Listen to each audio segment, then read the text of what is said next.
ടുനെറ്റ് news കാലാവസ്ഥാ വാർത്തയിലേക്ക് സ്വാഗതം. കേരളത്തിൽ വരും ദിവസങ്ങളിലും ചൂടുള്ള കാലാവസ്ഥ തുടരാൻ സാധ്യതയെന്ന് കാലാവസ്ഥാ നിരീക്ഷകർ. മധ്യ തെക്കൻ ജില്ലകളിൽ ഇന്നുമുതൽ പകൽ താപനില വർദ്ധിക്കും. കൊല്ലം, പത്തനംതിട്ട, കോട്ടയം, എറണാകുളം, തൃശൂർ, പാലക്കാട്, മലപ്പുറം എന്നീ ജില്ലകളിൽ പകൽ താപനില വരും ദിവസങ്ങളിൽ നിലവിലുള്ളതിൽ നിന്നു വർദ്ധിക്കുമെന്നാണ് കാലാവസ്ഥാ നിരീക്ഷകർ മുന്നറിയിപ്പ് നൽകുന്നത്. കൊല്ലം ജില്ലയിലെ പുനലൂരിൽ താപനില 38 ഡിഗ്രി കടന്നേക്കും.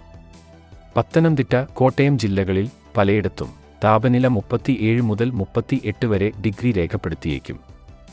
എറണാകുളം ജില്ലയുടെ ഇടനാട്, കിഴക്കൻ മേഖലകളിൽ 36 മുതൽ 37 വരെ ഡിഗ്രി എത്താം.